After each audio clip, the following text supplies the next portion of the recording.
First of all, I guess I'll just frame my questions around the fact that I am a Green supporter. I vote Green when it comes to provincial and federal elections, and I appreciate you and your perspective on politics.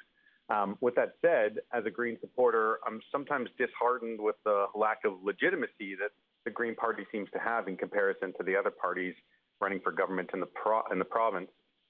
Correct me if I'm wrong, but I've heard that there are over 40 ridings in British Columbia where Greens don't even have a candidate. And also during the debate in your closing statements, there is an obvious recognition that you don't really have any expectations of winning this election.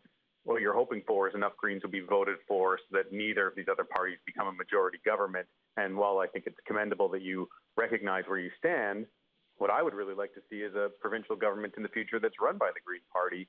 So my question for you is, why has it been so hard for the Green Party to become a legitimate contender with the other political parties in BC? And what needs to happen for the Green Party to gain enough support and legitimacy so that they can be a real viable alternative to the Conservatives and NDP in BC? Yeah, thanks so much, Chris. I mean, of course, this is a question that's top of mind for us always. And one of the challenges of breaking into a two-party system is breaking into all of the structures around that two-party system.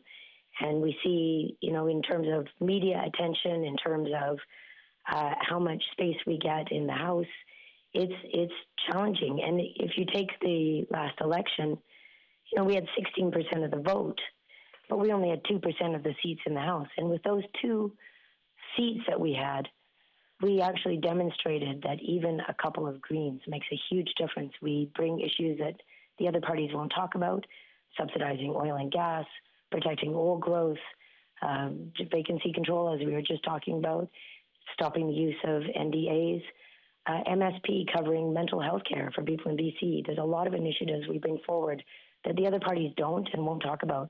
And we get it on the political agenda. I would love to be in a position right now to be saying you could have a Green government after this election. But Greens also are very rooted in reality and evidence. But we could have a Green balance of power.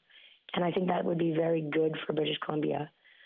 There are 25 seats where we don't have candidates running, and we want to definitely improve on that next time.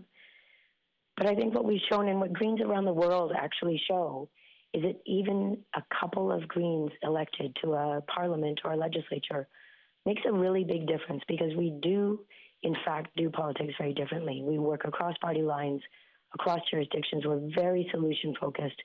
We're very focused on evidence and reality and science.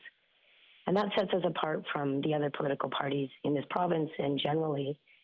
And I'm really proud of what we've been able to do with such a small number of Greens, and really hoping in the ridings where we can win on Vancouver Island and West Van, Sea to Sky and the Kootenays, we can bring back, 4 to 6 Greens and really have a significant impact and set ourselves up to be running to be government in the next election.